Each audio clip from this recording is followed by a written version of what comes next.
अब आज शुरू करते हैं आपका 2 डायमेंशनल एरे। ठीक है, okay, good evening all of you. चलिए जरा फटाफट बताइए मुझे एक 2 डायमेंशनल एरे क्या होता है। जिन लोगों ने सी पढ़ ली है, सभी लोगों ने सी पढ़ी है, जिन लोगों ने सी प्लस प्लस नहीं भी पढ़ी है वो भी बताएं मुझे एक 2 डायमेंशनल एरे क्या होता है, जल्दी जल्दी। बहुत बढ़िया, there is rows and columns, है ना, ऐसा अपन शॉर्ट में कह सकते हैं। बहुत बढ़िया Preet, that is exact answer, array of arrays. बहुत बढ़िया, टेबल फॉर्म। ओके, और कुछ चलिए अब सुनिए जरा। कुछ लोगों का मानना ऐसा है 2 डायमेंशनल एरे का मतलब ये होता है, हाँ दैट इज अ मैट्रिक्स, बिल्कुल रवि। तो कुछ लोगों का मानना ऐसा है कि 2 डायमेंशनल एरे का मतलब होता है जिसमें रो हो और जिसमें कॉलम हो। So there is a row and there is a column. इसको अपन ऐसे भी बोल सकते हैं जिसमें एक्स कोऑर्डिनेट हो और वाई कोऑर्डिनेट हो, कुछ लोग ऐसा भी समझते हैं। सही बात है, सही बात है। तो अगर मैं आपसे ये कह रहा हूँ 2 डायमेंशनल में एक्स कोऑर्डिनेट और वाई कोऑर्डिनेट होता है, तो क्या 3 डायमेंशनल में तीसरा कोऑर्डिनेट भी आ जाता है, दैट इज जेड कोऑर्डिनेट? ऐसा होता है क्या? मतलब 3 डायमेंशनल एरे वो एरे है जिसमें एक्स वाई और जेड कोऑर्डिनेट आ जाता है, ऐसा कुछ। तो फिर 4 डायमेंशनल एरे की क्या डेफिनेशन देंगे अगर ऐसा अपन कहते हैं तो 4 डायमेंशनल एरे में आइंस्टीन ने टाइम को चौथा एक कोऑर्डिनेट माना था, तो अपन इसमें टाइम भी ऐड कर देते हैं, ऐसा कुछ क्या? ऑब्वियसली नॉट, ऐसा तो नहीं करेंगे, है ना। 4 dimensional array is not the thing कि जिसमें एक्स वाई डायमेंशन हो, जेड डायमेंशन हो, चौथा डायमेंशन के नाम पे हम लोगों ने टाइम को ऐड कर लिया, तो ऐसा नहीं है पॉसिबल। ठीक है, जो डेफिनेशन है एनडी एरे की उसको ध्यान से देखिएगा। What is the meaning of ND array? ND N can be 1 2 3 जो भी आप बोलना चाहें। तो एनडी एरे का डेफिनेशन होता है, ND array is a collection of, ध्यान से देखना, n-1 डी एरे। क्या बोला मैंने? This is n-1 D array का कलेक्शन। तो अगर मैं आपसे बोलूंगा 2D एरे है, तो 2D एरे किसका कलेक्शन होगा? तो आप बोलोगे 2D array is a collection of 1D array. अगर 3D एरे है तो 3D एरे किसका कलेक्शन होगा? 3D array is a collection of 2D array. What is about 4D array? 4D array is a collection of 3D array. इस तरीके से आप किसी भी बात को करें, आप कहें यहाँ पर ND array, if it is a ND array this is the n-1 D array. Clear? It is the collection of n-1 D array. Understood? बिल्कुल। 3D एरे भी बताऊंगा ना, अभी देखेंगे, उसका हम यूज नहीं करते लेकिन आपको डायग्रामेटिकली समझा दूंगा। ओके चलिए अब देखिए जरा 2 डायमेंशनल एरे, अगर आपको समझ में आया 2 dimensional array is a collection of 1 dimensional array, इसका मतलब ये है कि ये मेरा एक 1 डायमेंशनल एरे है, ओके, ये मेरा दूसरा 1 डायमेंशनल एरे है, ये मेरा तीसरा 1 डायमेंशनल एरे है, ये मेरा चौथा 1 डायमेंशनल एरे है। अगर मैं इनको ग्रुप कर दूं किसी एक ही यूनिट में तो मैं कहूंगा this is nothing but a 2D array. Clear? Understood? Good. चलिए तो ये है हमारा 2D एरे का concept. Okay, now just observe this thing is what? This thing is a 1-2D array. ध्यान से देखना, इसको हम छोटा बनाते हैं थोड़ा सा। ये मेरा 1D एरे, ये मेरा फिर 1D एरे, ये मेरा फिर 1D array. It is a collection of 1D array, this is called as 2D array. Okay, एक और 2D एरे बनाता हूँ, ये रहा मेरा एक और 2D एरे। ठीक है, this one is one more 2D array. Now अगर मैं इन दोनों का एक कलेक्शन बना दूं, this is called as 3D array. Understood? 3 dimensional है। क्लियर? गुड। अब ये जैसा 3D एरे है, एक और सेम इसके जैसा बनाऊं और इसके जैसा बना के ये जो पूरा सेम ऐसा मैंने यहाँ एक और बनाया और इसको अगर मैं ग्रुप कर दूं पूरा, ये जो नया बनाया है, that it is called as 4D array. Clear? तो इस तरीके से आप कितने ही कॉम्बिनेशन तक हमारे एरे को ले जा सकते हैं, बट प्रैक्टिकली 2D एरे से ज्यादा की जरूरत हमें नहीं पड़ती है। ठीक है, क्लियर? ओके चलिए, अब ये तो हुआ एरे का concept. So array concept same in C plus plus and Java, but 2D array का अगर मैं जावा स्पेसिफिक कॉन्सेप्ट बोलूं तो हाँ फिर वहां पे अंतर है। तो 2D एरे की डेफिनेशन तो सेम है, हर जगह सेम है, जावा में भी, सी में भी, सी प्लस प्लस में भी, but what about memory diagram, what about the memory management? ठीक है, चलिए अब जरा मुझे बताइए, जब हम 1D एरे बनाते थे तो इंट स्क्वायर ब्रैकेट ARR ये सिर्फ एक रेफरेंस होता था, ये किसी भी तरीके से एरे क्रिएट नहीं करता था, ये बात हमें समझ में आई थी। तो इसी तरीके से अगर मैं 2D एरे के लिए कहूं तो मुझे 2D एरे के लिए भी एक रेफरेंस बनाना होगा, this is int square bracket ARR। सही है, सही है। सो this is nothing but a reference of 2D array, पर ऐसे नहीं बोलेंगे, इसको आपको पूरा पढ़ना सीखना होगा। अगर आपने इसको पूरा पढ़ना सीख लिया और वाकई में आपने 2D एरे ध्यान से पढ़ लिया तो मैं गारंटी दे रहा हूं कि आपकी आधे से ज्यादा प्रॉब्लम सॉर्ट आउट हो जाएगी जावा की। पर अगर आपने 2D एरे को ध्यान से नहीं समझा तो आप हमेशा स्ट्रगल करेंगे। क्लियर? ओके चलिए अब ध्यान से देखिएगा, just observe here. So what is this? First of all जरा इसको अपन और लिख लेते हैं, ARR is a reference to an array of integer, यही होगा। ठीक है, ओके नाउ जस्ट ऑब्जर्व, मुझे बताओ, ये ARR एक रेफरेंस था इसलिए मैंने डायरेक्ट लिखा ARR is a reference. Now here also this ARR is a reference, तो मुझे ये लाइन को सोचनी नहीं है, मुझे लिखना है ARR इज अ रेफरेंस। ठीक है, ठीक है। चलिए अब पढ़िए जरा राइट टू लेफ्ट, ये क्या है? ये सिंबल क्या है? Array. ARR is a reference to an array, यहां तक मैं आ गया। ठीक है, ओके नाउ जस्ट ऑब्जर्व, अब इन दोनों को साथ में पढ़िए। अब जरा ध्यान से देखना, बहुत आराम से देखना, just observe this thing, int square bracket ARR। आप इस ARR को रेफरेंस बोल रहे थे ना, आप इस ARR को रेफरेंस बोल रहे थे, just observe here it is int x। Tell me, x is a int type variable और नॉट? आप x को int टाइप का वेरिएबल इसलिए बोल रहे हो ना, इसके आगे int लिखा है, तो मुझे बताओ ARR को आप रेफरेंस इसलिए बोल रहे होगे ना क्योंकि इसके आगे int स्क्वायर ब्रैकेट लगा हुआ है। कंबाइंडली अगर int स्क्वायर ब्रैकेट की बात करूं तो this thing represent a reference.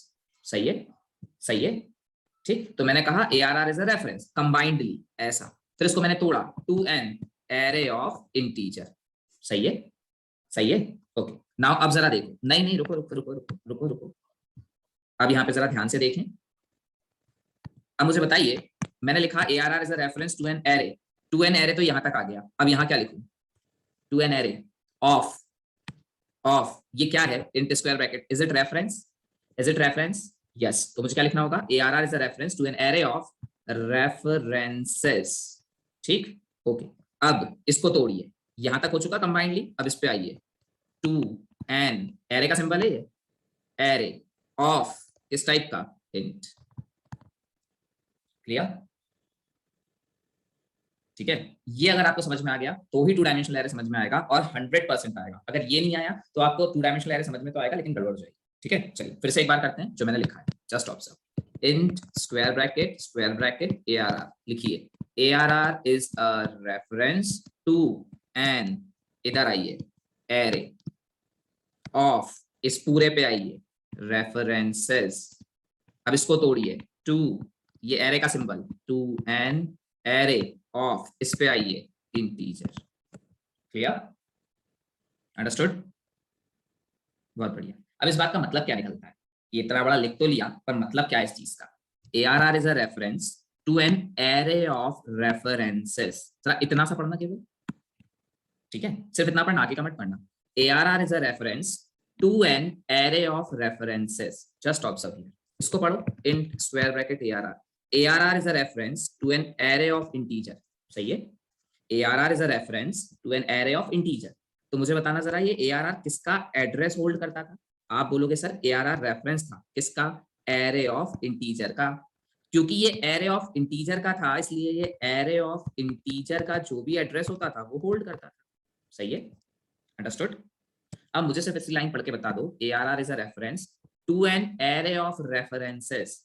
ये लाइन बदल गई, ये लाइन पहले int थी, to an array of int, अब ये लाइन बदल कर हो गई है to an array of references. Tell me, ये जो एरे है, ये अगर टू डायमेंशनल एरे का केस उठाऊं तो ये इंटीजर का एरे होगा या किसका एरे होगा? बहुत बढ़िया, it should be the array of references. मतलब इसका ये जो एक एक आप देख रहे हो ना, this can not be a int, this is a reference. ये एक एक ब्लॉक अपने आप में एक रेफरेंस। अंडरस्टूड? ये जो एक एक सेल आप देख रहे हो ये एक एक रेफरेंस है। अब मुझे बताओ, अगर ये एक रेफरेंस है तो रेफरेंस क्या होल्ड करता है? रेफरेंस क्या होल्ड करता है? एड्रेस। बहुत बढ़िया, that means it will also hold the address. अब आगे पढ़ो, to an array of int. अब बताओगे इसके आगे का? To an array of int, मतलब ये जो एक एक है ये एक एक होल्ड करेगा एरे ऑफ इंटीजर का एड्रेस। मतलब यहाँ पे अगर 2000 है इस एरे ऑफ इंटीजर का तो इसके अंदर आएगा 2000, फिर एक और एरे बनेगा, ये एरे का 3000 एड्रेस ये होल्ड करेगा। क्लियर? अंडरस्टूड? चलिए तो अब एक बड़ा डायग्राम बनाते हैं और हर चीज प्रॉपर्ली लिखते हैं। तो मैं फिर से ही आपके लिए पूरा लिख रहा हूँ, int square bracket ARR is equals to, क्या मतलब? ARR is a reference to an array of, इसको पूरा कंबाइन पढ़िए, रेफरेंसेस टू एन, अब ये वाला एरे ऑफ, अब ये वाला इंट। क्लियर? अंडरस्टूड? बहुत बढ़िया। अब आप बताओ मेरे को, अगर आप अपना वो वाला सी वाला सिंटेक्स यूज करते हैं जिसमें आप ऐसे लिखते हो इंट ARR स्क्वायर ब्रैकेट, तो पढ़ पाते क्या? यहाँ हम सीधे राइट टू लेफ्ट आते हैं, इसलिए जावा एम्फसाइज करती है कि आप इस सिंटेक्स को फॉलो करो ताकि पढ़ने में आसानी। अगर आप ये वाला सिंटेक्स फॉलो करोगे तो कोई दिक्कत नहीं है, लेकिन फिर पढ़ने में नहीं आएगा, रीडेबिलिटी स्पॉइल हो जाएगी। Understood? Okay, now just observe, ARR is a reference, बनाइए, this is a ARR is a reference to an array of references. Here I am creating a array, एक एरे बनाया, किस चीज का एरे है ये? जल्दी बताइए, किस चीज का एरे है? रेफरेंसेस का एरे है। इसका एक एक सेल अपने आप में एक एक रेफरेंस है। Okay, now to an array of integer, मतलब ये जो रेफरेंस है हमारा, ये जो एक एक रेफरेंस देख रहे हो ये किसका रेफरेंस है? एरे ऑफ इंटीजर का रेफरेंस है। मतलब ये किसको पॉइंट करेगा? ये पॉइंट करेगा एक एरे ऑफ इंटीजर को। So this thing is actually a array of integer जिसका एड्रेस सपोज 1000 होगा तो 1000 इसके अंदर आएगा फिर एक और बनेगा एरे ऑफ इंटीजर, इसका एड्रेस 2000 होगा, 2000 इसके अंदर आएगा। फिर एक और बनेगा एरे ऑफ इंटीजर, इसका एड्रेस 3000 होगा, 3000 इसमें आएगा। और एक और बनेगा एरे ऑफ इंटीजर, इसका एड्रेस 4000, 4000 इसमें आएगा। Now here it is the 5000 address, this is the 5000 और ये पॉइंट करेगा। अंडरस्टूड? क्लियर? गुड। अगर ये डायग्राम समझ में आएगा तो ही आगे के क्वेश्चन कर पाओगे, नहीं तो नहीं कर पाओगे क्वेश्चन। ठीक है? Okay, just observe. क्लियर है? चलिए, तो अब रिमूव करूं सब कुछ, कंफर्टेबल है, डायग्राम दिमाग में बैठ गया? Okay good. चलिए अब जरा डायग्राम को अपन सेकंड ब्लॉक, मतलब ये वाला, दिस वन। हाँ, एक बात बताओ, इसका कंटेंट क्या है? इसका कंटेंट क्या है? रेफरेंस का साइज कितना होता है? 4 byte. So if it is a 5000, मतलब 5000, 5001, 5002, 5003, इतना पहला ब्लॉक, तो यहाँ शुरू होगा 5004। सही है? गुड, बिल्कुल। चलिए, तो अब ये सब क्लियर करता हूं मैं, और अब जरा सिंटैक्टिकली देखिए। मुझे एक बात बताइए, इतना लिख देने से, बहुत आराम से आंसर देना, इतना लिख देने से डायग्राम का पहला पार्ट बनेगा, दूसरा बनेगा, तीसरा बनेगा, या पूरा बन जाएगा सिर्फ इतना लिखने से? हाँ, बताएं। बहुत बढ़िया, सिर्फ पहला पार्ट बनेगा डायग्राम में। अगर मैं इतना लिख रहा हूँ इंटीजर स्क्वायर ब्रैकेट आ रहा, तो एक रेफरेंस क्रिएट होगा, पर मैंने इलेबोरेट किया कि वो रेफरेंस क्या होल्ड करेगा। अंडरस्टूड? चलिए, तो अगर आपको ये सेकंड और थर्ड पार्ट बनाना है, तो इसको कैसे बनाएंगे? इसको बनाने के लिए मुझे न्यू यूज करना पड़ेगा। तो मुझे यहाँ लिखना पड़ेगा int square bracket ARR is equals to new INT square bracket. Now just observe, if I give here 4, ठीक है, if I give here 4, what is the meaning of this 4? ये किसका साइज है? ये किसका साइज है? रो कॉलम मत बोलना, ये किसका साइज है? नहीं, बिल्कुल नहीं चलेगा रो कॉलम। पूरा पूरा राहुल, पूरा पूरा, बहुत बढ़िया श्रेय। इट ना सिर्फ रेफरेंस नहीं, पूरा बोलिए। It is the size of array of references. मतलब अगर इतना लिख दूं तो क्या बनेगा? आप बोलोगे सर एक ARR बनेगा। ARR पॉइंट करने लगेगा किसको? इस वाले को। और ये मतलब एरे ऑफ रेफरेंसेस, कितना साइज? 1 2 3 4। क्लियर? और अब मैं यहाँ लिख दूं 3, इसका मतलब अब ये जिसको पॉइंट करेगा, इसका साइज 3 होगा। अंडरस्टूड? क्लियर? Okay good. चलिए, तो यहाँ पर हो गया 4 3। Okay, now tell me what default values किसकी क्या क्या होगी? इसके अंदर कोई डिफॉल्ट वैल्यू जाएगी क्या? अगर मैं ये पूरा लिख दूं तो क्या इसके अंदर कोई डिफॉल्ट वैल्यू जाएगी? नहीं बेटा, अगर ऐसा लिख दूं तो इसके अंदर एड्रेसेस जाएंगे। बिल्कुल, किसके एड्रेस जाएंगे? इसके एड्रेस जाएंगे। ओके, इसके अंदर कोई डिफॉल्ट वैल्यू जाएगी? यस, इसमें डिफॉल्ट वैल्यू जाएगी 0 0 0 0 0 0। Same here. इसका जो भी एड्रेस होगा वो यहाँ जाएगा, इसका जो एड्रेस होगा यहाँ जाएगा, और इसका जो भी एड्रेस होगा वो यहाँ जाएगा। क्लियर? अंडरस्टूड? बहुत बढ़िया, चलिए good. So just tell me, ये किसका साइज है? और मुझे ना आंसर चाहिए सही, ये किसका साइज है? फर्स्ट का, सेकंड का, थर्ड का? आप बोलो सेकंड का। और सेकंड क्या है? सेकंड एरे ऑफ रेफरेंसेस है। ओके, नाउ ये 3 किसका साइज है? आप बोलोगे सर 3 ये डायग्राम में जो थर्ड दिख रहा है उसका साइज है, पर ये है क्या? हाँ, this is array of integer. Understood? Clear everything? बहुत बढ़िया, good. So this is the 2 dimensional array in your Java. Clear? Okay, चलिए अब देखिए 2 डायमेंशनल एरे को एक्सेस करने का तरीका। ठीक है? Okay, now just observe. So मैंने यहाँ पर एक इंटीजर एरे बनाया, integer square bracket ARR is equals to new INT square bracket, यहाँ बोल दिया 2, यहाँ बोल दिया 3। क्लियर? क्या बनेगा? आप बोलेंगे सर एक ARR बनेगा। ARR पॉइंट कर रहा होगा एरे ऑफ रेफरेंसेस को। एरे ऑफ रेफरेंस मतलब ये पॉइंट कर रहा होगा एक एक एरे को, जिसका साइज होगा 3, 1 2 3, 1 2 3, 0 0 0 इसकी वैल्यू होगी। इसका एड्रेस अगर 1000 है तो यहाँ 1000 होगा, इसका एड्रेस अगर 2000 है तो यहाँ 2000 होगा, इसका एड्रेस अगर 3000 है तो यहाँ 3000 होगा। Understood? Clear? Good. Okay, now just observe, अगर मैंने लिख दिया, ध्यान से देखना, ARR 0 0, इसका क्या मतलब निकलेगा? इसका मतलब ये है ARR जिसको पॉइंट करता है उसका 0th सेल, ARR जिसको पॉइंट करता है उसका 0th सेल, वो जिसको पॉइंट करता है उसका 0th सेल, ये जिसको पॉइंट करता है इसका 0th cell. Understood? Clear? Good. तो अगर मैं यहाँ लिख दूं ARR 0 0 10, तो आप क्या बोलोगे क्या होगा? ये 0 वैल्यू ओवरलोड हो जाएगी 10 से, ओवरराइड हो जाएगी 10 से। क्लियर? तो इसका मतलब सिंटैक्टिकली अगर मैं जाऊं तो यहाँ मैं लिखूंगा 0 1 20, तो ये हो जाएगा 20। मैं लिखूं ARR 0 2 और यहाँ लिखूं 30, तो ये वैल्यू हो जाएगी 30। सिंटैक्टिकली कोई अंतर है क्या? 2D एरे जो सी में पढ़ा था, सिंटैक्टिकली कोई अंतर है? नहीं, कोई अंतर नहीं है। Syntactically the 2D array is exactly same as the C और C++ एरे, बट डायग्रामेटिकली बहुत बड़ा अंतर है। और अब देखो यहाँ पे असली मजा जो आपको समझ में आएगा। जस्ट गिव मी आंसर जो मैं पूछ रहा हूँ उसका। 1 मिनट रुकिएगा। नाउ टेल मी, ओके चलिए, I am writing here ARR, I am writing here ARR 0, I am writing here ARR 0 1. Tell me left side क्या लिखूं? ठीक है, और यही सबसे टिपिकल है, अगर ये बन गया तो सब बन गया। चलिए बताइए फटाफट, पहले वाले में लेफ्ट साइड पे क्या लिखूं? भाई मैं असाइन करना चाहता हूँ, तो असाइन करने के लिए मुझे ऐसा कुछ चाहिए ना जो यहाँ पे।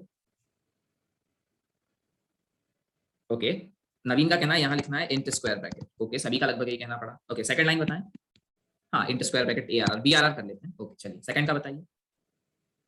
हाँ बिल्कुल अभी करेंगे बेटा रिपीट, अब भी आ जाएगा सबको समझ में, पूरा पढ़ो पूरा समझ जाएगा, नहीं आएगा तो फिर रिपीट कर देंगे, ठीक है पूरा हो जाने दो। ओके यहाँ सिर्फ इंट लिख दूँ, अब यहाँ क्या लिखूँ? ठीक है हुआ कंफ्यूजन?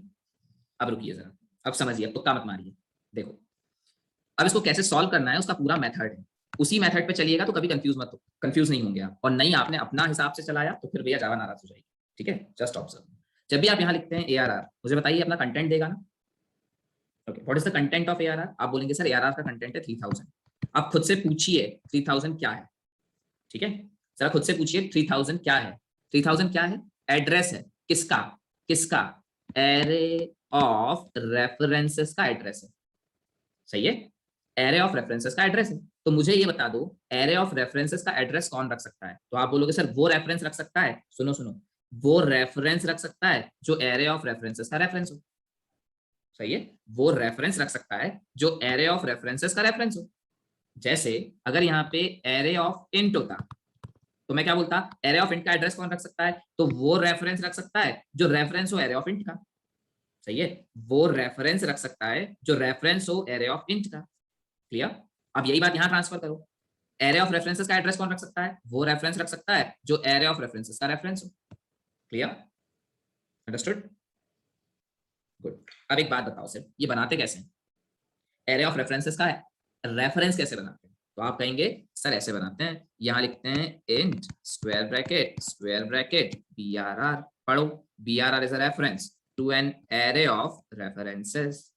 सही बात है, सही बात है, गुड बहुत बढ़िया। नाउ जस्ट ऑब्जर्व ARR 0, ठीक है, नाउ जस्ट ऑब्जर्व ARR 0। अगर मैं ARR 0 की बात करता हूं तो टेल मी ARR 0 लिखने पर क्या मिलेगा? कंटेंट बताना, ARR 0 लिखने पे 100,000, ओके दैट इज 1000 बेसिकली। अब मैं आपसे ये पूछता हूँ 1000 क्या है? पूरा पूरा बताना व्हाट इज 1000, ये 1000 क्या है? तो आप बोलोगे सर ये है 1000, क्या है? Address of integer array. If it is the address of integer array, इसको कौन रखेगा? कौन है कैपेबल जो एड्रेस ऑफ इंटीजर एरे का एड्रेस रख सकता है? क्या बोला मैंने? 1000 क्या है? Address of integer array. यहां तक समझ में आया? ठीक है, तो अगर 1000 मेरा एड्रेस ऑफ इंटीजर एरे तो उसको कौन स्टोर कर सकता है? तो आप बोलोगे सर इंटीजर एरे का reference. How to create the integer array reference? How to create the integer array reference? int square bracket BRR, पढ़ो तो BRR is a reference to an array of integer, सही है, तो यहाँ क्या लिख दूं? int square bracket CRR। Clear? Clear? Just observe what is ARR 01। आप बोलोगे सर ARR 01, ARR जिसको पॉइंट कर रहा है उसका 0th सेल ये रहा, ये जिसको पॉइंट कर रहा है उसका फर्स्ट सेल ये रहा। What is the content? Content is 20। What is 20? 20 is a int value. Who can hold the int value? A integer variable can hold the integer value. Understood? आया समझ? गुड बहुत बढ़िया। क्लियर? तो अगर ये clear है तो ही पूरी जावा क्लियर होगी भैया, नहीं तो यहीं से सबसे बड़ा सत्यानाश होना शुरू होता है जावा का, क्योंकि इसके बाद समझ में आना बंद हो जाता है। ठीक है क्लियर? हाँ एक बार बिल्कुल बिल्कुल बिल्कुल, अब भी इनहेंस फॉर लूप कर रहे हैं उसमें सब रिपीट हो जाएगा। ठीक है लास्ट वाला ARR 01 बेटा, ARR 01 मतलब आप अगर इसको नॉर्मल सिंटेक्स के तौर पर भी लेना चाहते हो तो नॉर्मल सिंटेक्स के तौर पे ले लो। ARR 01 मतलब ये है कि ARR जिसको पॉइंट कर रहा है उसका 0th सेल और फिर वो जिसको पॉइंट कर रहा है उसका फर्स्ट सेल, तो this is 0th cell, this is first cell. ठीक है अंडरस्टूड? क्लियर? ओके हाँ अभी बता रहा हूँ बेटा एक बार और, अभी बिल्कुल मैं बिल्कुल जल्दी नहीं करूंगा, मैं बिल्कुल क्लियर करूंगा, अभी बहुत सारे कॉन्सेप्ट्स। ठीक क्लास एट द एंड आपको सब समझ में आ जाएगा। ठीक है चलिए अब मुझे थोड़ा सा आगे बढ़ने दीजिए, थोड़ा सा मैं आगे बढ़ूंगा तो आपको चीजें और समझ में आएंगी, क्योंकि यही अपन फिर से करने वाले हैं। ठीक ओके नाउ जस्ट ऑब्जर्व, देखना ध्यान से। ठीक है मुझे एक बात बताइए, आपने इंटीजर का एक एरे बनाया, ठीक है, इस इंटीजर का जो आपने एरे बनाया और आपने कहा यहाँ पे न्यू int स्क्वायर ब्रैकेट 3 ऐसा कुछ कह दिया और मैंने कहा 1, 2, 3, ये सिंटेक्स पता है, ये हम लोगों ने डिस्कस कर लिया था। ओके उसी तरीके से कुछ सिंटेक्सेस यहाँ पर भी मिलते हैं, तो वो सिंटेक्सेस क्या क्या है वो देख लीजिए पहले, फिर आगे बढ़ते हैं। तो मैंने कहा int square bracket ARR square bracket, दो स्क्वायर ब्रैकेट लगाएं, equals to new INT square bracket दोनों को खाली छोड़ दो और यहाँ पे ऐसे दे दो 1, 2, 3, 4, 5, 6 और पूरा बंद करके सेमीकोलन। अंडरस्टूड? ये एरर आएगा, क्यों एरर आएगा? ये क्यों एरर आएगा बेटा? नहीं, ऐसा कुछ नहीं है, यहाँ पे दोनों साइज छोड़ दिए ना आपने, दोनों साइज। अच्छा, ऊपर वाला 1 डायमेंशनल एरे है बेटा, देखो तो सही ध्यान से, ये 2 डायमेंशनल एरे लिखा था। अच्छा वो, हाँ ठीक है, हाँ वो ठीक है, वो वाली बात। तो ये अभी अपन जो पढ़ रहे हैं वो देखो राहुल, ठीक है? Okay, so this is int square bracket square ARR is equals to new INT और उसके बाद दो स्क्वायर ब्रैकेट मैंने खाली छोड़े और उसके बाद 1, 2, 3, 4, 5, 6। क्लियर? इस तरीके से भी आप एरे को क्रिएट कर सकते हो। और अगर आप चाहो तो आप ऐसे भी लिख सकते हो, आप न्यू यूज करो ही मत, आप सिर्फ लिखो int square bracket BRR is equals to, यहाँ कर्ली ब्रेस लगाओ 1, 2, 3, 4, 5, 6 और ये बंद कर। क्लियर? अंडरस्टूड? तो ये दो सिंटैक्सेस आपको और याद रखना। ठीक, चलिए अब देखिए, अब एक चीज बहुत सरप्राइजिंग, बहुत आराम से देखना, ठीक है? और अब भी जो पढ़ा ना वो सब कुछ क्लियर होगा। यहाँ पे एक 2 डायमेंशनल एरे का और सिंटैक्स मिलता है जिसमें मैं लिख सकता हूँ int square bracket ARR is equals to new INT square bracket 3 और इसको आप ब्लैंक छोड़ दो। This is also allowed. ठीक, क्लियर? नाउ टेल मी अगर मैं सिर्फ इतना लिखूं तो डायग्राम वाइज क्या बनेगा? तो आप बोलेंगे सर डायग्राम वाइज बनेगा ARR, ये पॉइंट कर रहा होगा एक एरे ऑफ रेफरेंसेस को, और एरे ऑफ रेफरेंसेस का साइज कितना है? 3। सही है? तो यहाँ पे क्या आ जाएगा? 1, 2, 3, यहाँ पर 1000, यहाँ पे 1000। क्लियर? ठीक है, टेल मी ये किसी को पॉइंट नहीं कर रहेगा, ये बना न्यू के थ्रू है ना, न्यू के थ्रू बना है, डिफॉल्ट वैल्यू मिलेगी, यस। क्या मिलेगी डिफॉल्ट वैल्यू? नल नल नल। अंडरस्टूड? नाउ जस्ट ऑब्जर्व, मुझे एक बात बताइए, अगर आपको ये चीज समझ में आ गई है इतना, तो अगर मैं यहाँ लिख दूं ARR 0 इक्वल्स टू 10 तो ये चलेगा या नहीं चलेगा? इतना बताइए।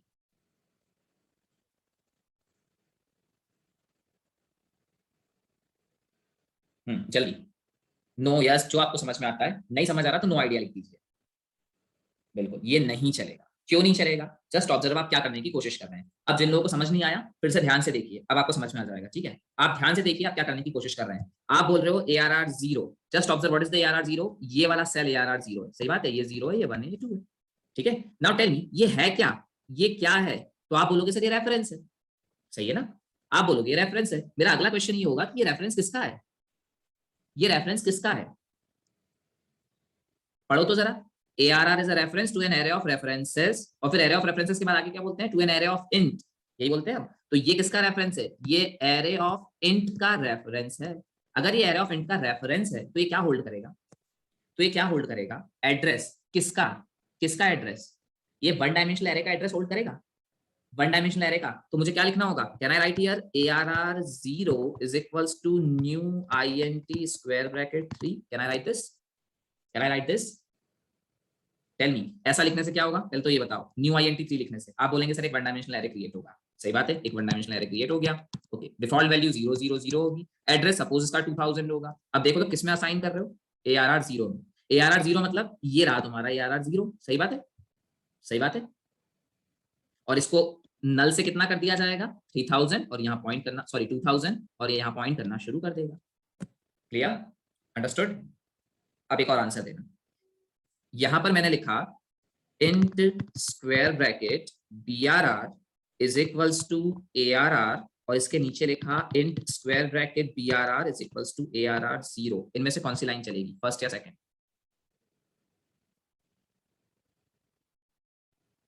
बहुत बढ़िया, सेकंड लाइन चलेगी। बहुत बढ़िया। क्यों सेकंड लाइन चलेगी? क्यों सेकंड लाइन चलेगी? भाई सिंपल सी बात है, आप लिख रहे हो ARR मतलब जब आप ARR लिखोगे तो क्या मिलेगा? ARR अपना कंटेंट देगा। What is the content of ARR? 1000। If it is 1000 then ask yourself what is 1000? आप बोलोगे 1000 इज द एड्रेस किसका? एरे ऑफ रेफरेंसेस का।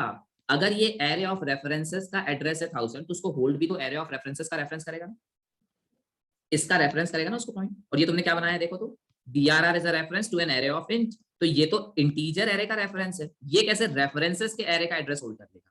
सही बात है, बिल्कुल। I have to give here the integer square bracket BRR, बिल्कुल ऐसा देना पड़ेगा। But what about this thing, int square bracket BRR equal to ARR 0, just observe what is the ARR 0। देखो तो ARR 0 क्या है, आप बोलोगे sir this is ARR 0। What is the content of ARR 0, 2000 is the content of ARR 0। What is 2000, 2000 is the address of integer array. If the 2000 is the address of integer array, तो इस 2000 को hold कौन करेगा, integer array का reference. So how to create the integer array reference? Just write down int square bracket BRR. Clear? आएगा समझ? Good, बहुत बढ़िया। और यहीं से एक नया कंसेप्ट निकलता है, क्योंकि हाँ बिल्कुल मुस्कान, बहुत सही समझ गए आप। ये सिंटेक्स फ्लेक्सिबिलिटी के कारण ही एक नया कंसेप्ट सामने आता है जिसको हम बोलते हैं जैक्ड एरे। बहुत बढ़िया मुस्कान, बहुत बढ़िया, गुड। तो यहाँ पर अगर मुझे बताइए मैं ऐसा लिख सकता हूँ तो मैं ऐसा भी तो लिख सकता हूँ, ये सब मैं हटा रहा हूँ।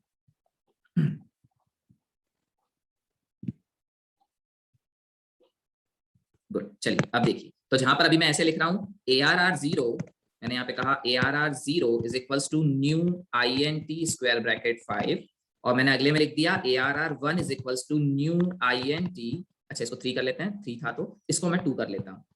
क्लियर? और अगला मैं लिख देता हूँ ARR 2 is equals to new INT square bracket 1।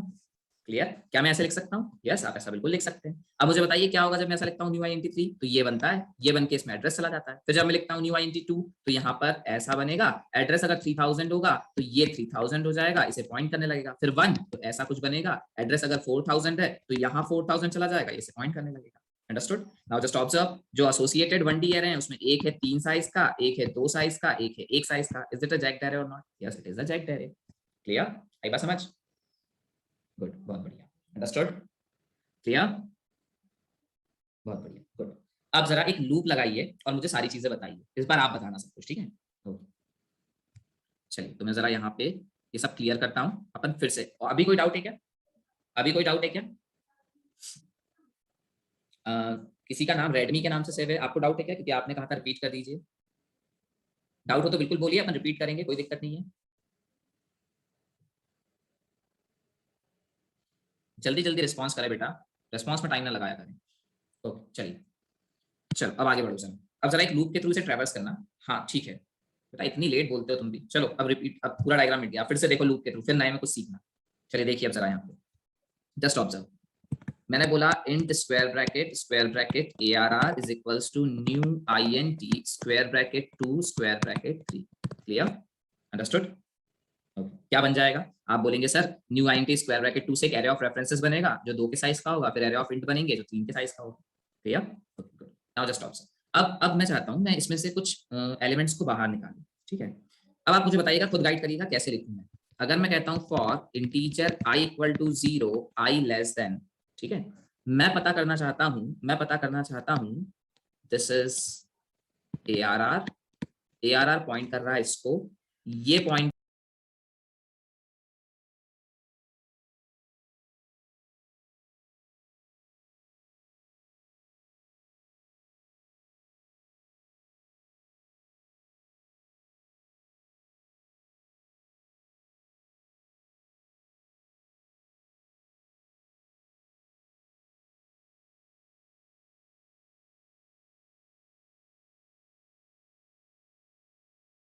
को, ये पॉइंट कर रहा है इस एरे को, और ये पॉइंट कर रहा है इस एरे को।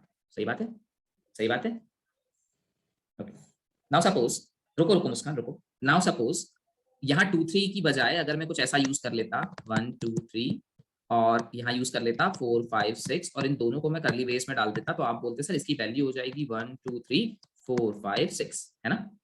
है ना? चाहे आप ऐसे लिख के बाद में इनिशियलाइज करो या मैं ये वाला सिंटेक्स यूज करूँ, तो अभी मैं ये वाला सिंटेक्स यूज कर रहा हूँ। नाउ जस्ट ऑब्जर्व, तो मुझे अगर यहाँ लूप लगाना होगा तो मैं लिखूंगा for integer I equal to 0, फिर मैं लिखूंगा I less than 2 I plus plus, और फिर मैं अंदर आऊंगा, मैं फिर लिखूंगा for integer J equal to 0 J less than 3 J plus plus. ये मैं सी बता रहा हूँ, ये जावा नहीं है, सी है ना? और फिर क्या लिखूंगा, system dot out dot println ARR I J, ऐसे ही होगा, ऐसे ही होगा। रेडमी, आपका नाम एक्चुअली पता नहीं है, या तो आप 9 टाइप करके मुझे बता दें आपका नाम क्या है, या फिर मुझे बताएं, इसमें कोई डाउट तो नहीं है? ठीक है, इसमें कोई डाउट है यहाँ तक जो सी में हम पढ़ रहे हैं? और यहाँ तक कोई डाउट नहीं है हम लोगों को? Okay good. अब मेरा क्वेश्चन ये है आपसे, I don't want to write here 2 and I don't want to write here 3, ये तो क्लियर था हमें। अगर ऐसे लूप लगाऊंगा तो आउटपुट में मिल जाएगा 1 2 3 4 5 6। सही बात है, क्योंकि मैंने सिस्टम डॉट आउट प्रिंटलन देके रखा है। प्रिंटलन हर बार न्यू लाइन ले लेगा तो 1 2 3 4 5 6 ऐसा आ जाएगा। ठीक है, नाउ द थिंग इज, मैं आपसे ये पूछ रहा हूँ, मैं यहाँ 2 और 3 हार्ड कोड नहीं करना चाहता। I want to use the length property, so what should be the replacement of 2 and 3। अब लगाइए दिमाग और मुझे बताइए आई के यहाँ पर मुझे क्या लिखना चाहिए और यहाँ पर मुझे क्या लिखना चाहिए। जस्ट ऑब्जर्व, बताइए फटाफट, what is the replacement of I and what is the replacement of J, मतलब 2 और 3 का रिप्लेसमेंट बताएं लेंथ प्रॉपर्टी के हिसाब से। मुस्कान बता रहे थे आप कुछ, बहुत बढ़िया। ARR डॉट लेंथ कहाँ लिखूं, कहाँ लिखूं ARR डॉट लेंथ, आई की जगह पर, आई की जगह पर, यस इट इज 2, तो जे की जगह पर। ओके रुकिए मुस्कान, यहाँ मुझे कहा गया है ARR डॉट लेंथ लिखने के लिए, तो जे की जगह पर फिर क्या लिखूं। जे की जगह बताएं आप क्या लिखूं। बहुत बढ़िया श्रेय, जे की जगह पर लिखूं ARR आई डॉट लेंथ। अब ये आया कैसे, अब जरा देखिए जिसको नहीं समझ आया। देखो मुझे 2 चाहिए ना, 2 किसकी लेंथ है, इसकी ना, है ना, सही है। ओके, अपना 1D एरे याद करो, इतने डायग्राम को छुपा लो, ये जो एक्स्ट्रा डायग्राम दिख रहा है ना इसको छुपाओ, सिर्फ इतना देखो, ये 2 पोर्शन। अगर मान लो ये 1D एरे होता, अब ये मत बोलना सर ये खड़ा है आड़ा बनाया था आपने, ये खड़ा आड़ा आप खुद समझ लेना, ठीक है। अगर मैं ये ARR डॉट लेंथ कहूंगा 1D एरे के केस में, तो ARR जिसको पॉइंट करता है उसकी लेंथ देगा ना, सही है ना। तो अगर मुझे यहाँ पे 2 चाहिए था तो 2 इसकी लेंथ थी ना बेसिकली, तो अगर मुझे इसकी लेंथ चाहिए 2 तो मुझे क्या लिखना होगा ARR डॉट लेंथ, यस मुझे यहाँ लिखना होगा ARR dot length. Clear, understood. Okay, now इधर मुझे 3 चाहिए ना, नाउ 3 किसकी लेंथ है, इसकी लेंथ है ना। अगर 3 इसकी लेंथ है तो इसकी लेंथ कहां से मिलेगी, जो इसे पॉइंट करता है उसके थ्रू ना। मतलब इतना पोर्शन देखो तो आपको ये 1 डायमेंशनल एरे दिखाई देगा ना, इतना पोर्शन अगर आप देखो तो आपको 1D एरे दिख रहा है। ओके, नाउ टेल मी इसको कैसे प्रोनाउंस करूं, ये क्या है, इसको प्रोनाउंस कैसे करूं। आप बोलोगे sir this thing is ARR 0, अगर आप इसको प्रोनाउंस करना चाहते हो तो ये चीज ARR 0 है, इसको प्रोनाउंस करना चाहूं तो ये ARR 1 है। सही बात है, सही बात है। Now i current value is 0, if i current value is 0 then if I write here ARR i, तो ARR 0 बन गया, सही है। So ARR 0 is nothing but this one, और मैंने बोला डॉट लेंथ, तो ये जिसको पॉइंट कर रहा है उसकी लेंथ मुझे दे देगा, and what is the length 1 2 3, so this will 3। Clear, आई बात समझ, चलिए बहुत बढ़िया, गुड। अब एक इनहेंस फॉर लूप होता है जावा में, ठीक है। ये enhance for loop specially arrays के लिए डिजाइन किया गया है, ये और कहीं काम नहीं करता, सिर्फ एरेज पे काम करता है। तो ये जो इनहेंस फॉर लूप है, एक बार इसका सिंटैक्स देखिए और फैमिलियरिटी बढ़ेगी इस एरे के साथ। चलिए अब देखिए जरा, okay I am clearing everything. पहले 1 डायमेंशनल एरे पे देखते हैं, और दोनों को ध्यान से देखना क्योंकि ये इनहेंस फॉर लूप तुरंत कंफ्यूज करता है। देखिए मैंने एक 1D एरे बनाया, int square bracket ARR is equals to new INT square bracket 3, ठीक है, क्लियर। ओके, सो सपोज मैं यहाँ पे इसको ब्लैंक छोड़ देता हूँ और मैं कुछ यहाँ पर वैल्यूज दे देता हूँ ताकि हम लोग वैल्यूज के साथ डील कर सकें। I am just cleaning this thing and मैंने लिखा 1 2 3, clear. Okay, now just observe, ARR नाम का एक रेफरेंस बनेगा जो पॉइंट करने लगेगा एक एरे को जिसकी वैल्यू 1 2 और 3 होगी, एड्रेस 1000 होगा, यहाँ पे 1000 होगा, this is zeroth cell, first cell and second cell, clear. Okay, now just observe, enhance for loop में हमको एक सिंटैक्स यूज करना पड़ता है जिसमें हम बीच में लगाते हैं कोलन, यहाँ लिखते हैं सोर्स और यहाँ लिखते हैं डेस्टिनेशन, क्लियर। ये बेसिक सिंटैक्स है, this is source, this is destination. Now just observe, if I am writing here for, तो मुझे किसको रीड करना है, आप बोलोगे सर एरे को रीड करना है। अगर एरे को रीड करना है तो यहाँ क्या लिखूंगा ARR, अंडरस्टूड, क्लियर। अब जरा ध्यान से देखना, इनहेंस फॉर लूप में जैसे ही आप यहाँ ARR लिखते हो, ARR जिसे पॉइंट करता है, फिर से इनहेंस फॉर लूप में जैसे ही आप यहाँ ARR लिखते हो, ARR जिसे पॉइंट करता है उसके फर्स्ट सेल का कंटेंट मुझे रिटर्न करता है। Now what is the first cell content, 1। What is the 1? What is the 1? Is it int? Is it int? If it is an int, then which type of receiver I need? It should be integer x. Yes. और लिख दीजिए system dot out dot println x. Clear? Clear? Okay. Now just observe. ये enhance for loop में ना तो आपको initialisation करने की जरूरत है, ना आपको कंडीशन देने की जरूरत है, ना आपको इसे टर्मिनेट करने की जरूरत है। बिल्कुल, ना इसे इनिशियलाइज करना है, ना कंडीशन देनी है, ना टर्मिनेट करना है। अपने आप ये ARR जिसे पॉइंट करता है उसके पहले सेल पे जो होता है, जीरोथ सेल पे जो होता है, उसकी वैल्यू को उठा के यहाँ साइन किया जाता है और ये यहाँ हम प्रिंट कर देते हैं। जब लूप अगली बार इटरेट होता है तो ARR जिसे पॉइंट कर रहा होता है उसके अगले सेल की वैल्यू को उठाया जाता है, उसे यहाँ साइन किया जाता है और ये प्रिंट कर दिया जाता है। उसके बाद फिर ARR जिसे पॉइंट कर रहा होता है उसके सेकंड इंडेक्स पे जो वैल्यू होती है उसे पिक किया जाता है, इसमें असाइन किया जाता है, प्रिंट कर दिया जाता है। Clear, understood. और जब ARR जिसे पॉइंट कर रहा है वो खत्म हो जाता है तो अपने आप ये लूप भी टर्मिनेट हो जाता है। क्लियर। तो जो काम अभी तक आप for integer i equal to 0 i less than ARR dot length ऐसे करते थे, वो काम आप इनहेंस फॉर लूप से बहुत इजीली कर सकते हैं। Clear? Okay, now tell me क्या इस इनहेंस फॉर लूप से मैं रिवर्स डायरेक्शन में ट्रैवर्स कर सकता हूं?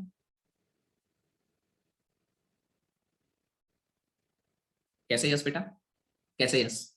रिवर्स में कैसे जाओगे जब इसका हर काम ऑटोमेटिक है? तो ये रिवर्स ट्रैवर्सिंग कभी देगा ही नहीं। आप कभी भी एरे को रिवर्स ट्रैवर्स नहीं कर सकते इनहेंस फॉर लूप से। ये खुद ARR जैसे पॉइंट करता है, उसका 0th सेल उठाता है, फिर 1 उठाता है, फिर 2 उठाता है। तो अगर ये लूप की मैं बोलूं तो ये हमेशा फॉरवर्ड डायरेक्शन में ही ट्रैवर्स करेगा, या कभी रिवर्स डायरेक्शन में ट्रैवर्स नहीं करेगा। अंडरस्टूड? क्लियर? ओके, चलिए। तो पहला ड्रॉबैक इस लूप का, हमें इसका बेनिफिट तो समझ में आया, बट पहला ड्रॉबैक ये है कि इससे मैं फॉरवर्ड ही इटरेशन कर सकता हूं, बैकवर्ड इटरेशन पॉसिबल नहीं हो पाएगा। First drawback. Now what is the second drawback? Just observe, here I'm writing integer square bracket ARR is equals to new int square bracket 3। ये जो भी बनेगा इसके अंदर वैल्यू 0 होगी एरे के अंदर, दैट इज 0 0 0। सही है? ठीक है, ओके।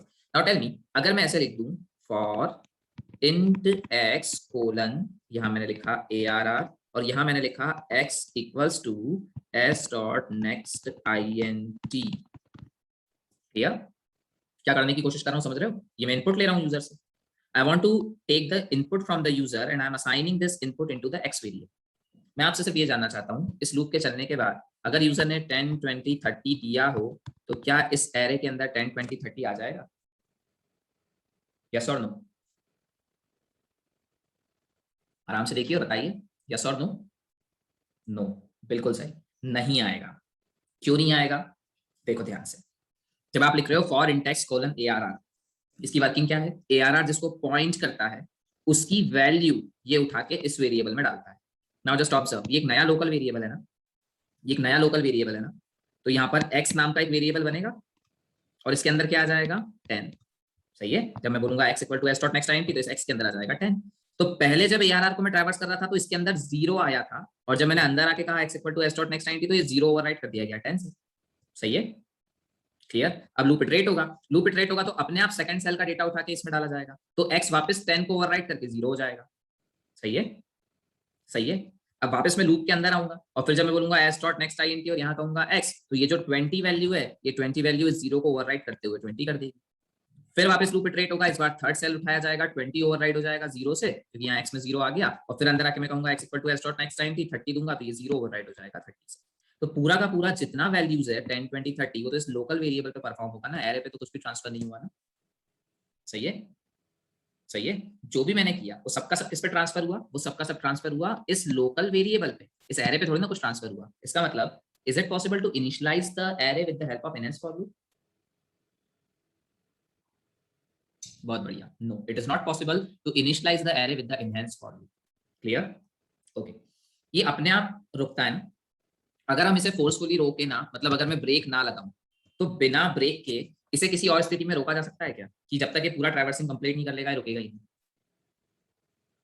बिना ब्रेक के, ब्रेक तो एक्सप्लिसिट हो गया। सही है ना? Yes, so you can not stop this loop. जब तक ये पूरा एरे ट्रैवर्स कर लेगा तब तक आप इसे बीच में रोक नहीं सकते, मतलब हम कह सकते हैं इन बिटवीन इस लूप को रोका नहीं जा सकता जब ये ट्रैवर्सिंग कर रहा होगा विदाउट यूजिंग ब्रेक। अगर आप ब्रेक नहीं लगाते हो तो ब्रेक ना लगाने की कंडीशन में आप इस लूप को रोक नहीं सकते जब तक ये एरे को पूरा ट्रैवर्स ना करे।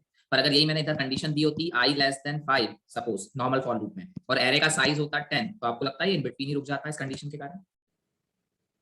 अगर एरे का साइज 10 होता और नॉर्मल फॉर लूप में मैंने कंडीशन दी होती i लेस देन 5, तो आपको लगता है ये बिटवीन रुक जाता लूप मेरा कंडीशन के कारण? यस, इन बिटवीन रुक जाता, पर ये लूप बिल्कुल इन बिटवीन रुकने वालों में से नहीं है। ठीक, तो बिना ब्रेक के भी हम नॉर्मल फॉर लूप को, रोक सकते हैं, लेकिन बिना ब्रेक के इनहेंस फॉर लूप को हम नहीं रोक सकते। क्लियर? आई बात समझ? ओके, जल्दी जल्दी, कितने पॉइंट्स हुए? 3 पॉइंट्स। क्या क्या थे? पहली चीज, रिवर्स डायरेक्शन में ट्रैवर्स नहीं कर सकते। दूसरा, इनिशियलाइज नहीं कर सकते। तीसरा, स्टॉप नहीं कर सकते इन बिटवीन, ट्रैवर्सल के बिटवीन में इनहेंस फॉर लूप स्टॉप नहीं हो सकता। अंडरस्टूड? क्लियर? ये प्रॉपर्टीज है हमारे लूप की। अब आप इसे ड्रॉबैक बोलो, प्रॉपर्टीज बोलो, that is up to you. अब आप जो भी हैं, सकारात्मक पहलू ज्यादा देखते हैं, नकारात्मक जैसा देखते हैं आपके हिसाब से, आप चाहे ड्रॉबैक बोले, आप चाहे प्रॉपर्टीज बोले। क्लियर? अंडरस्टूड? ओके, अब ये जो हमने किया, ये जरा आप 2 डायमेंशनल एरे पे करके बताइए। ठीक है? अब जिन लोगों ने 2 डायमेंशनल एरे अच्छे से पढ़ा होगा वो मुझे इसका आंसर बहुत इजीली दे देंगे, मतलब अगर समझ में आया होगा तो। ऑपरेशन परफॉर्म कैसे होगा, मतलब बेटा कुछ ऑपरेशन स्पेसिफाई करो उसका। तब तक मैं 2 डायमेंशनल एरे बनाता हूँ, आप जरा ऑपरेशन स्पेसिफाई करो मुझे।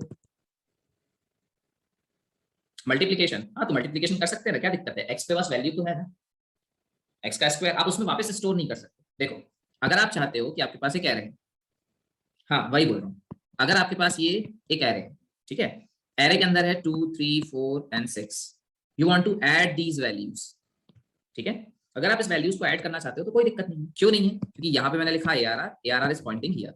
अब देखो इनहेंस फॉर लूप लगाया, एक सम नाम का वेरिएबल ऊपर बना दिया, sum equal to 0, enhance for loop लगाया, यहाँ कहा int x कोलन ARR, यहाँ कहा मैंने sum equals to sum plus x, ठीक, करो ट्रैवर्स इसको कोड को, जस्ट ऑब्जर्व, ARR किसको पॉइंट कर रहा है, ARR इसको पॉइंट कर रहा है, पहले किसको उठाएगा, जो 0th सेल पे है 2, ये मेरा x वेरिएबल है, x नाम का एक लोकल वेरिएबल है ना ये नया, तो x नाम का एक वेरिएबल है, किसमें असाइन होगा 2, तो इसमें असाइन हो जाएगा। Now just sum equal to sum plus x, sum की वैल्यू 0, 0 प्लस x कितना हुआ 2, तो सम में कितना हो गया 2, तो ये जो सम नाम का वेरिएबल था ये हो गया 2, 0 से बढ़ के 2 हो गया, क्लियर। अब अगला इटरेशन होगा, अगले इटरेशन पे ARR जिससे पॉइंट कर रहा है उसका अगला सेल उठाएगा ऑटोमेटिकली, तो x के अंदर 2 से अब हट के वैल्यू कितनी हो जाएगी 3, अब इधर आया sum equal to sum plus x, sum की वैल्यू कितनी है 2, 2 प्लस 3 5, ये हो गया 5, अंडरस्टूड, क्लियर। तो इस तरीके से आप सम कर सकते हो एरे का।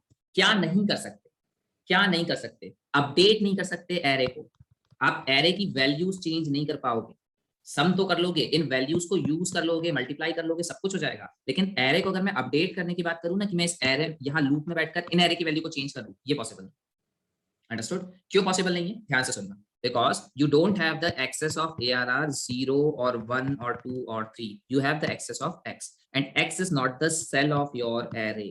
फिर से सुनना, यहाँ लूप के अंदर तुम्हें ARR 0 ARR 1 ARR 2 इनका एक्सेस नहीं है, तुम्हें किसका एक्सेस है, तुम्हें x का एक्सेस है, और जो x है ना वो मेरे एरे का सेल नहीं है, वो एक इंडिविजुअल वेरिएबल, अंडरस्टूड। तो सिर्फ यहाँ से वैल्यू कॉपी इस वेरिएबल में होती है, लेकिन ये वेरिएबल को ये एरे थोड़ी ना है, अंडरस्टूड, क्लियर, बहुत बढ़िया, आ गया समझ।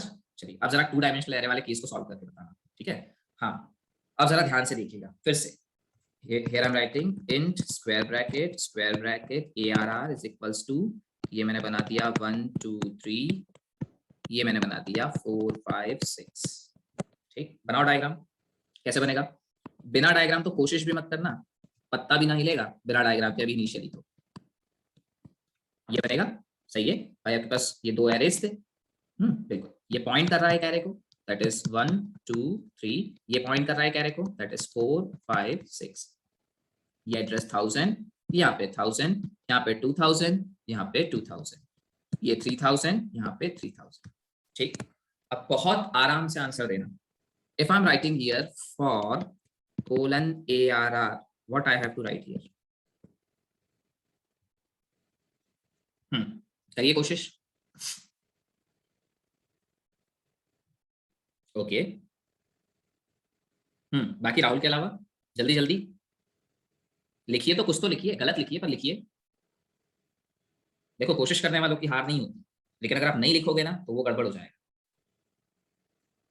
ओके चलिए अब देखो, यही मैंने बोला था कंफ्यूजन स्टार्ट होता है, बहुत आराम से सुनना, ठीक है, ये जो आपने लिखा है ना ये ड्यू टू कंफ्यूजन ऐसा लिखा है, अभी तक मैंने आपको बताया अगर मैं ARR को किसी में असाइन करने की कोशिश करूंगा, ध्यान से देखना, सुनना आराम से, मैंने बोला अगर मैं ARR को किसी में असाइन करने की कोशिश करूंगा तो ARR अपना कंटेंट देगा, सही बात है ना, सही बात है ना, अगर मैं यहाँ राइट साइड पे ARR लिख दूं तो ये अपना कंटेंट देगा, what is the content, it is the 3000, सही है, ARR का कंटेंट 3000 है। Now question yourself, what is the 3000, आप बोलोगे 3000 इज द एड्रेस किसका, एरे ऑफ रेफरेंसेस का, तो अगर एरे ऑफ रेफरेंसेस का एड्रेस है तो उसे एरे ऑफ रेफरेंसेस का रेफरेंस रखेगा, तो एरे ऑफ रेफरेंसेस का रेफरेंस ऐसे ही बनता है ना, सही है ना, है ना, तो आप लोग मुझसे कह सकते हो सर ये लाइन यहाँ लिखना पड़ेगी, है ना, आप बोलोगे ये लाइन यहाँ लिखनी पड़ेगी, बट जरा ध्यान देना, मैंने इनहेंस फॉर लूप जब समझा रहा था तो आपसे कहा था जब आप यहाँ ARR लिखते हो तो ARR जिसको पॉइंट करता है उसके 0th सेल का कंटेंट देता है, ये बोला था मैंने आपसे, है ना, अब भी हम 1 डायमेंशनल एरे पढ़ के आए तो हमने बोला था ARR जैसे पॉइंट करता है उसके 0th सेल का कंटेंट देता है,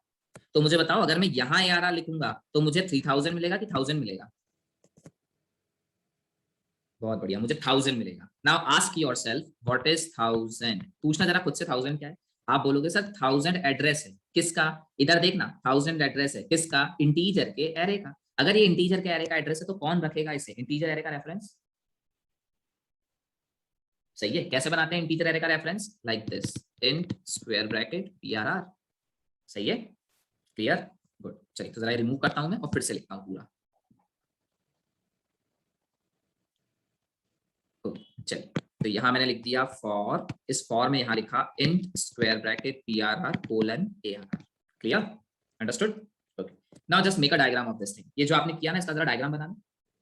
आप बोलोगे सर ARR का डायग्राम तो बना हुआ है, ऊपर जो है ये BRR बनाना पड़ेगा। तो BRR ऐसा लिखने पे सिर्फ एक रेफरेंस बनेगा ना, सिर्फ एक रेफरेंस, ऐसा कुछ BRR है ना। Okay, tell me the content of BRR, what is inside the BRR। बताओ जरा डायग्राम देख के BRR के अंदर क्या होगा। 1000, बहुत बढ़िया। If inside this there is a 1000, इसका मतलब ये भी यहाँ पे पॉइंट कर रहा होगा ना, सही है। ओके, नाउ जस्ट ऑब्जर्व, मैंने यहाँ हटाया, फिर लूप लगाया, मैंने कहा इस बार यहाँ पे BRR। नाउ टेल मी अब क्या होगा। अब अगर मैं लूप में यहाँ BRR लिखता हूँ, what is the BRR, this thing is a BRR। और अगर ये BRR लिखा तो BRR जिसको पॉइंट करता है उसका पहला कंटेंट देगा। इसका पहला कंटेंट क्या है, 1। अगर ये 1 है तो एक इस टाइप का है, इंटीजर टाइप का। If it is a integer type, write down here int x and write down system dot out dot println x, बंद करो लूप। क्लियर, आया समझ। चलाओ जरा इसको, इस लूप को पूरा चलाना, ठीक है। जस्ट ऑब्जर्व, ARR से शुरुआत हुई, ARR से शुरुआत हुई तो ARR ने जिसको पॉइंट करता था उसका फर्स्ट वाला जो सेल था उसका कंटेंट दिया। What is the content, 1000। What is the 1000? 1000 is the address of 1D array. If it is the address of 1D array, it can be held by the reference of 1D array. How to create the reference of 1D array? This thing is a reference of 1D array. Clear? तो मैंने यहाँ पे एक BRR बनाया और इसके अंदर ARR ने जो दिया वो कॉपी हो गया 1000, और ये यहाँ पे पॉइंट करना शुरू हो गया। तो ये यहाँ पे पॉइंट कर रहा है। नाउ अब अगली बार मैंने बोला फॉर इंटीजर, फॉर यहाँ पर BRR। If I am writing here BRR, मतलब BRR जिसको पॉइंट कर रहा है उसका कंटेंट। तो BRR जिसको पॉइंट कर रहा है उसका कंटेंट 1 था, तो ये x के अंदर बनाया और system dot out dot println की हेल्प से मैंने 1 प्रिंट कर दिया। Clear, done. Okay, now just observe, inner loop iterate होगा, इनर लूप इटरेट होगा क्योंकि तो अपने आप चलता है। तो इनर लूप इटरेट हुआ, BRR ने अभी जिसको पॉइंट कर रहा था उसका फर्स्ट सेल मतलब 0th सेल दिया है, अभी सेकंड सेल देगा, मतलब फर्स्ट सेल देगा बेसिकली ये वाला सेल। सही है, सही है। Okay, what is the value 2, x के अंदर क्या आ जाएगा। तो यहाँ पर मेरा x नाम का एक वेरिएबल और बनेगा जिसके अंदर अभी पहले 1 था, अभी ओवरराइड होकर 2 हो गया। सो x वैल्यू प्रिंट हो गई 2 यहाँ पे नीचे। Clear, understood. लूप फिर इटरेट होगा, लूप फिर इटरेट हुआ, BRR अब मुझे ये 3 वैल्यू देगा, x की वैल्यू 2 से बढ़ के 3 हो गई और यहाँ पे system dot out dot println x ने 3 को प्रिंट कर दिया। ठीक, अब जैसे ही BRR आगे बढ़ने की कोशिश किया उसे समझ में आया कि एरे खत्म हो रहा है, एरे खत्म हो रहा है तो इनर लूप टर्मिनेट हो गया। सही है, ओके। इनर लूप के टर्मिनेट होने के बाद आउटर लूप पे आऊंगा मैं, इनर लूप के टर्मिनेट होने के बाद आउटर लूप पे आऊंगा। यस, तो मैं यहाँ से शिफ्ट हुआ आउटर लूप पे। नाउ टेल मी, ARR ने पहली बार में क्या दिया था, जिसको पॉइंट करता था उसका 0th सेल का कंटेंट। अब ये दूसरी बार चल रहा है ना, ये दूसरा इटरेशन है ना आउटर लूप का। अगर दूसरा इटरेशन है तो ये 2000 देगा ना मुझे। ओके, नाउ जस्ट ऑब्जर्व, किस में असाइन करेगा, BRR में। तो ये 1000 से बढ़कर कितना हो जाएगा 2000, और ये यहाँ पॉइंट करना छोड़ के अब पॉइंट करने लग जाएगा इस एरे। सही है, सही है। ओके, नाउ अब मैं वापस अंदर आया, वापस अंदर आया तो BRR अब देखना किसको पॉइंट कर रहा है, BRR is now pointing here. अब अगर ये यहाँ पॉइंट कर रहा है तो मुझे x में क्या देगा, x में देगा 4, तो यहाँ 4 प्रिंट हो जाएगा। फिर 5 देगा, 5 प्रिंट होगा, फिर 6 देगा, 6 प्रिंट होगा। 6 के बाद एरे खत्म, अंदर वाला लूप खत्म, आउटर लूप पे गए, आउटर लूप में ARR देखेगा कि ओके इसका वाला भी एरे खत्म, तो ये वाला भी लूप टर्मिनेट, और मैं आ गया बाहर। क्लियर, अंडरस्टूड, आई बात समझ। ओके, हाँ स्लैश एन यूज कर सकते हो ना, बैकस्लैश की हेल्प से स्लैश एन यूज कर सकते हो श्रेय। नहीं, सुनो सुनो मुस्कान, देखो एक होता है फॉर ईच, ऐसा ऐसा लिखना ही पड़ता है, ये स्ट्रीम एपीआई का कॉन्सेप्ट है। ठीक है, इसको कुछ लोग फॉर ईच लूप बोलते हैं, कुछ लोग इसको इनहेंस फॉर लूप बोलते हैं। ठीक है, अगर आप ऐसे लिखने की बात कर रहे हो तो फॉर ईच नाम का एक ऐसा का ऐसा लूप अवेलेबल है जावा में, और ये जो फॉर ईच नाम का लूप है ये स्ट्रीम एपीआई में यूज होता है, ये यहाँ का नहीं है, ये एरेस के लिए नहीं बना, ये स्ट्रीम एपीआई के लिए बना। ठीक है, क्लियर, अंडरस्टूड। ओके, कुछ लैंग्वेजेस में, दूसरी कुछ लैंग्वेजेस में इसको फॉर ईच बोला जाता है, जैसे PHP में इस तरीके के लूप को फॉर ईच बोल देते हैं। बट जावा में इस वाले लूप को फॉर ईच अगर आप बोल भी रहे हो तो इधर क्लैश मत कर जाना फिर इसके साथ। कुछ लोग इसको फॉर ईच बोलते हैं बट इसके साथ क्लैश मत कर देना। ठीक है, अंडरस्टूड, गुड, चलिए बहुत बढ़िया। ओके, सो ये हुआ आपका 1D एरे और 2D एरे। क्लियर, आई बात समझ में। Okay, now just observe, now just observe, फिर से जवाब देना। अब फिर से एक चीज पूछ रहा हूँ, here I am writing a 2D array, बिना डायग्राम के जवाब देने की कोशिश करो, बनेगा तो ठीक, नहीं बनेगा तो ठीक। ये एक 2D एरे है, यहाँ मैंने लिखा ARR 0, what I have to write here,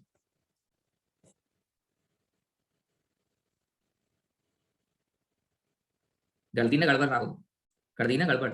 नहीं श्रेय, नहीं, हाँ अब आया सही, अब आया सही, ठीक है।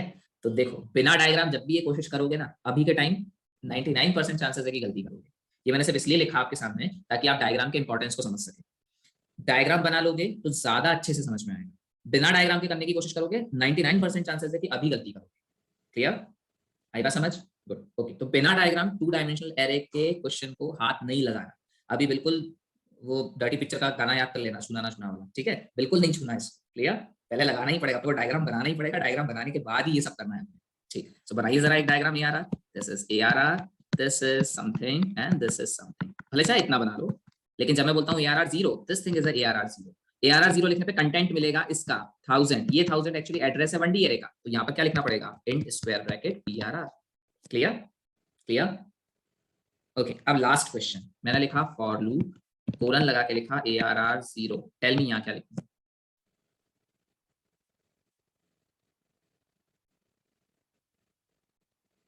बहुत बढ़िया श्रेय, बहुत बढ़िया, बहुत बढ़िया। Now I have to write here int x, क्योंकि ऐसा लिखूंगा तो ए आर आर जीरो खुद का कंटेंट देगा, ऐसे लिखूंगा फॉर लूप के अंदर तो ए आर आर जीरो जिसको पॉइंट कर रहा होगा उसका कंटेंट देगा। Now this content is basically a int, so you have to write here the int। चलिए बहुत बढ़िया, आप लोग सीरियसली बहुत होशियार है, आप तो सीख गए एक ही बार में। अंडरस्टूड?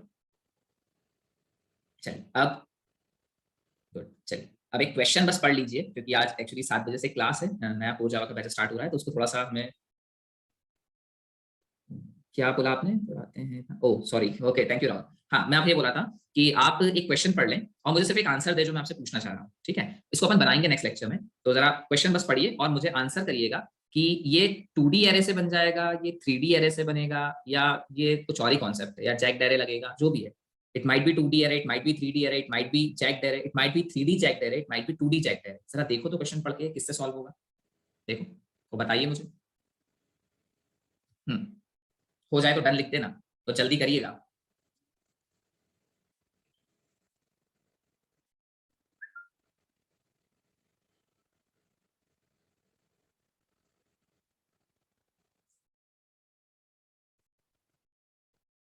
पूरा लिखो बेटा, पूरा लिखो।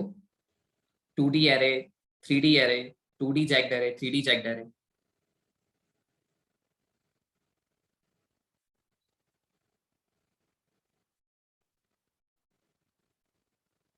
ओके, 2D एरे, ठीक है।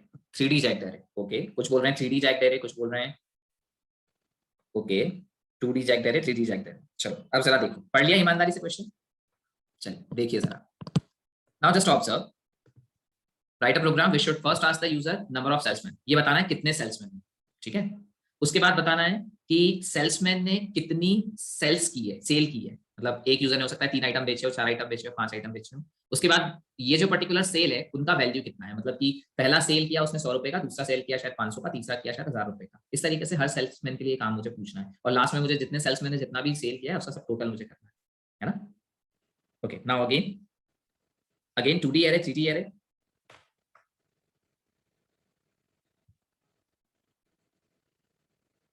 3D array, okay, 3D jagged, 3D, पता था मुझे, आप तुरंत कंफ्यूज हो गए। Now just observe the diagram, देखिए जरा। Tell me first of all क्या पूछना है? Number of salesman. Wait a minute,